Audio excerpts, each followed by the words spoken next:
Good morning, student. I hope all of you quite well and safe stay at home. Let me start once again. Same chapter history, part 4, Nationalism in India. Today we discuss the part 4 of this chapter, Nationalism in India. In this chapter, we have to discuss about the impact and how the different movements which you studied earlier appeared in the countryside. In this topic, we have to study this thing. Differing strength within the movement. क्या अलग अलग strength क्या रहे इन movements में, उनके बारे में हम बात करेंगे.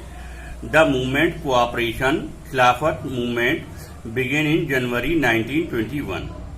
खिलाफत मूवमेंट जनवरी 1921 में शुरू होता है. Various social groups participated in this movement. बहुत सारे दूसरे सामाजिक संगठन इसमें भाग लेते हैं.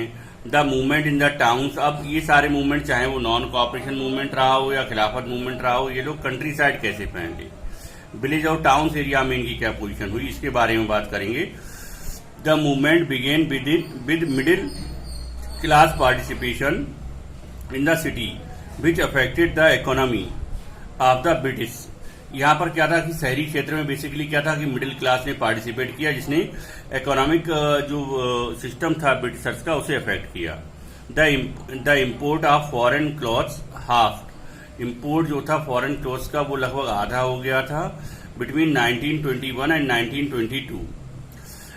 As the boycott movement spread. जैसे जैसे बॉयकॉट मूवमेंट स्पीयर्ड हुआ and people began discarding imported clothes. और लोग जो थे डिस्कार्डिंग कर रहे थे इम्पोर्टेड क्लोथ्स को. And started wearing only.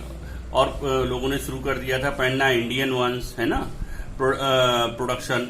And Indian textile mills and handlooms went up. जो इंडियन टेक्सटाइल मिल्स थी और हैंडलूम से उन्हें काम मिलने लगा था. तो अब ये इसका अपोज का रिजल्ट ये रहा, जैसा कि मैंने प्रीवियस टॉपिक में भी बताया कि 102 करोड़ का जो मानचेस्टर मेड कपड़ा या फॉरेन गुड्स जो है इंडिया में इंपोर्ट हो रहा था, वो घट करके 57 करोड़ पर आ गया था within year. But the movement in the cities gradually slow down for several reason. बहुत सारी वजह रही, शहर में ये आंदोलन उतनी तेजी से आगे डेवलप नहीं हो पाए. नेक्स्ट टॉपिक देखिएगा, rebellion in the countryside. यहां पर हम देखेंगे रिविलियन इन कंट्री साइड. अब रिविलियन इन कंट्री साइड क्या रहा, इसको देखना पड़ेगा.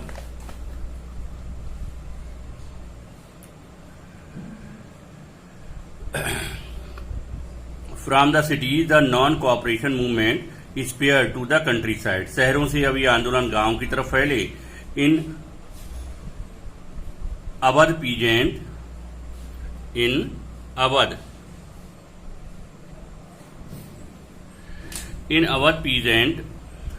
Peasant were led by Baba Ramchandra. Awadh में किसानों का नेतृत्व बाबा रामचंद्र ने किया, जो कि एक ही return as a indentured labourer from Fiji से वापस आए थे. ही founded the Awadh Kisan Sabha and soon it spread 300 branches in Awadh. Later ही appointed Pandit Jawaharlal Nehru the president of Awadh Kisan Sabha. Clear. अक्सर क्वेश्चन पूछा जाता है who was the founder of Awadh Kisan Sabha, तो Baba Ramchandra. Gandhi ji declared that no tax were paid. Gandhi ji ने इसी के साथ साथ दूसरी कुछ और नारे भी दिए, कोई भी टैक्स नहीं देना है. Land was to the distributed among the poor. जमीनें जो हैं गरीब लोगों में बांटी जाएं. अब स्वराज प्लांटेशन की बात करते हैं. स्वराज प्लांटेशन में मतलब था कि जो टी और कॉफी के बागानों में काम कर रहे थे उनके लिए क्या प्रक्रिया रही. टी और कॉफी के बागानों में जो लोग काम कर रहे थे स्वराज प्लांटेशन में, उनके साथ ये रहा कि ये जो वर्कर थे जो टी और कॉफी के प्लांटेशन में काम कर रहे थे, ये वर्क करते थे एज ए इंडेंचर्ड लेबरर. यानी अगर कोई प्लांटेशन में गांव से काम करने आ गया तो they never came out from it. वो उससे बाहर जाने की उसे परमिशन नहीं थी, रिस्ट्रिक्टेड था उनका बाहर जाना. तो plantation worker in Assam who were not permitted to leave the tea gardens without permission thought that. अब उन्हें जो टी गार्डन में काम कर रहे थे वर्कर, उन्हें लगा कुछ अलग मतलब निकाला उन्होंने स्वराज का. उन्होंने कहा चलो गांधी जी ने कहा है हमें अपने गांव में खेती के लिए जमीनें मिल जाएंगी.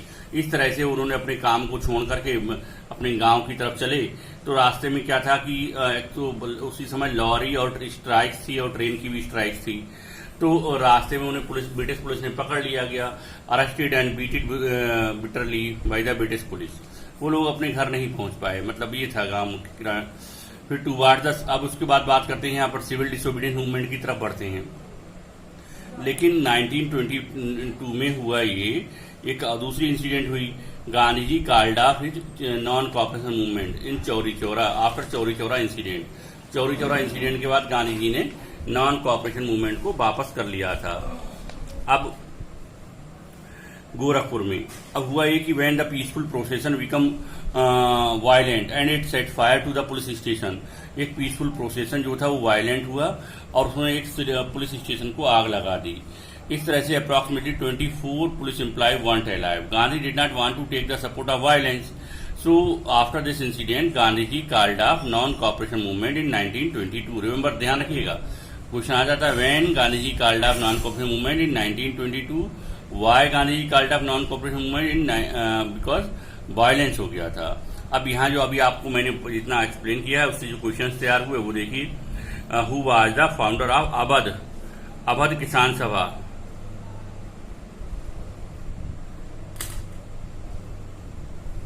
अवध किसान सभा का फाउंडर कौन था? बाबा रामचंद्र थे। Meaning of Swaraj of plantation worker, अलग अलग लोगों के अलग अलग ही था। स्वराज प्लांटेशन के लिए ये था कि let we move towards our native places and we get the land for agriculture. फिर why Gandhi ji called off non cooperation movement violent हुआ, इसलिए गांधी जी ने 1922 में इस आंदोलन को वापस कर लिया था। Who appointed president of Awadh Kisan सभा? अवध किसान सभा का प्रेसिडेंट जो है किसे बनाया गया? तो वो बाबा रामचंद्र हैं। Okay, thank you. If you are unable to understand anything, just write the questions in the chat box. Okay, revise this very carefully. Okay, thank you.